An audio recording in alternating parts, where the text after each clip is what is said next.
CPM মানেই আদর্শহীন, CPM মানেই হিন্দু বিরোধী, সিপিএম মানেই বাঙালি বিরোধী, সিপিএম মানেই এক কথায় বেঈমান এবং মানুষকে যারা চিরকাল ধরে ভুল বুঝিয়ে এসেছে। কেন বলছি, আগেই বিকাশ বাবুর ভিডিওটা একটু দেখুন তো। দেবতাদের দিয়ে মানুষ তৈরি হয়নি, মানুষ দিয়ে দেবতা তৈরি হয়েছে। এখন সম্ভবত এই মানব সমাজে যা আছে, ত্রুটি বিচ্যুতি, মারামারি, খুনোখুনি, ছলচাতুরি, চৌর্যবৃত্তি, ধর্ষণ ইত্যাদি সবই কিন্তু দেবতাদের মধ্যে আছে। অর্থাৎ দেবরূপ তো দিয়েছেন মানুষ। মানুষ যখন লিখেছেন, দেবতাদের লিখতে করতে পারে না। তুমি পৃথিবীর কোথাও দেখবেন না দেবতা লেখাপড়া করেছেন বা তাদের কাছে সুবিধার ভাষা ধার করলে পারে, তাদের ওখানে লাইব্রেরি আছে সঙ্গে, এটা কেউ খুঁজে পাবেন না। মানুষই লিখেছেন। কার্তিক পুজো বাড়াও, কার্তিক চুরি করতে পারে। গণেশ পুজো বাড়াও। আমাদের ছেলেবেলা, আমি কালীঘাটে বড় হয়েছি, জন্মে থেকে আমরা গণেশ পুজো দেখতাম পয়লা বৈশাখের দিন, বিভিন্ন লোকে হাল খাতা নিয়ে গণেশ ঠাকুর নিয়ে যেতেন। এইটুকুই গণেশ দেখা। এখন গণেশও সুর দুনিয়া কিন্তু কলকাতা শহরের বুকে রাস্তা জুড়ে প্যান্ডেল হয়ে 3 দিন ধরে নাচ গান হচ্ছে, দাপিয়ে বেড়াচ্ছে। এখন আমরা আমাদের ছেলেমেয়েদের তো বাংলা পড়াই না। বাংলা বলতে থেকে ভীষণ কষ্ট। কথা প্রসঙ্গে পরিপ্রেক্ষের কথা ছিল, সংস্কৃত কখনই মানুষের ভাষা হয়নি। এখন আবার জোর করে সংস্কৃত চাপাবার চেষ্টা করছে। এটা একদম চৌর্যবৃত্তি। ধন্যবাদ, নমস্কার। আচ্ছা, দেখলেন তো ভিডিওটা, কি বুঝলেন?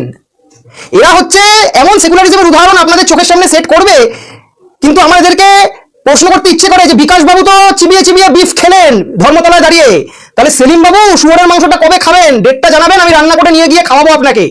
সিপিএম যদি দ্বিচারিতা না করে, আর কোন সিপিএম নেতার বাবার যদি ক্ষমতা থাকে, আমার এই চ্যালেঞ্জটা আজকে অ্যাকসেপ্ট করবে যে বিকাশ বাবু যেইভাবে ধর্মতলায় দাঁড়িয়ে বিফ খেয়েছেন, একইভাবে সেলিম বাবুকে এসে শুয়োরের মাংস খেতে হবে। তাহলে বুঝবো তোমরা ধর্মনিরপেক্ষ, তা না হলে ওই নাটকটা আর করো না। আর এই যে ভিডিওতে নিজেকে সনাতন ধর্মের একজন জারদ সন্তান বলে প্রমাণ করে দিয়ে আপনি যেই কথাগুলো বললেন ভগবানদের নামে, দেবতাদের নামে, এবং কার্তিক ঠাকুরকে যেভাবে কুৎসা আপনি বিগত দিনেও করেছেন, সেই কথার জবাব আজকে আমি দেবো। ধৈর্য ধরে শুনতে হবে কথাগুলো। বিকাশ বাবুর তত্ত্ব অনুযায়ী হচ্ছে যে মানুষ দেবতাকে সৃষ্টি করেছে, আর দেবতাদের মধ্যেও নাকি চুরি, পাপ, ধর্ষণ, এইসব অপরাধগুলো হয়। তো চলুন শাস্ত্রটা একটু খুলে দেখি। উনি তো খুলে কোনোদিন দেখেননি, আমরা একটু দেখি সৃষ্টিটা কার থেকে। যদি এই প্রশ্নটা আমি আসি, তাহলে আমাকে প্রথমে যে উদাহরণটা টানতে হবে সেটা হলো পুরুষ সূক্ত। ঋগ্বেদের পুরুষ সূক্ততে উল্লেখ আছে একটি শ্লোকে, পুরুষ এবেদং সর্বং যদ্ভূতং যচ্ছ ভব্যম, অর্থাৎ এই সমগ্র সৃষ্টি সেই পরম পুরুষ বা ঈশ্বর থেকেই, অর্থাৎ মানুষ দেবতা সবই সেই পরম সত্তা থেকে উৎপন্ন। মানুষ কোনো দেবতা তৈরি করেনি। আচ্ছা, উনি আরেকটি প্রশ্ন করেছেন যে দেবতারা কি মানুষের মতো সমস্ত পাপ করেছে যখন, তাহলে তারাও পাপী? তাহলে ভগবত গীতার একটি উল্লেখিত শ্লোক আছে, দৌ ভূত স্বর্গং লোকেস্মিন দৈব অসুর এবচ, অর্থাৎ এই জগতে দুই প্রকৃতি, দৈব অর্থাৎ ঈশ্বরীয় এবং আসুরিক অর্থাৎ অসুরীয়। দেবতারা দৈব গুণের প্রতীক, আর পাপ, হিংসা, চুরি এসব অসুরদের গুণ।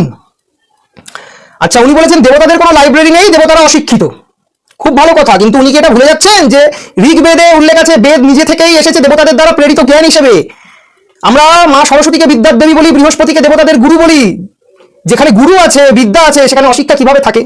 আচ্ছা, কার্তিক ঠাকুরকে উনি চোরের দেবতা বলেন, খুব ভালো কথা। তাহলে একটু ওনাকে জানিয়ে দিতে হবে যে কার্তিক ঠাকুর মোটেও চোরেদের দেবতা নয়। কার্তিক ঠাকুর হলেন যুদ্ধের দেবতা, শৌর্য ও বীরত্বের প্রতীক এবং অসুর বিনাশী। স্কন্দ পুরাণে কোথাও চোরের দেবতা বলে কোনো উল্লেখ নেই। একদিকে শাস্ত্র বলছে সৃষ্টি ঈশ্বর থেকে, দেবতারা দৈব গুণের প্রতীক, আর অন্যদিকে আপনি বলছেন যে কার্তিক ঠাকুর চোরের দেবতা। এইসব তথ্য কোথা থেকে পেয়েছেন? কোন পুরাণে পড়েছেন? কোন শাস্ত্রে পড়েছেন? একটু জানাবেন তো। সনাতন ধর্ম চিরকাল জ্ঞান আর যুক্তির উপর দাঁড়িয়ে আছে, আপনার ওইসব চাটানবাজি কথার উপরে দাঁড়িয়ে নেই। এই কথাটা আগে মাথার মধ্যে ঢুকিয়ে নেবেন। আর ভিডিও শুরুতে যে চ্যালেঞ্জটা দিয়েছি, দম থাকলে অ্যাকসেপ্ট করবেন। দেখান কতটা ধর্মনিরপেক্ষ আপনারা। হর হর মহাদেব।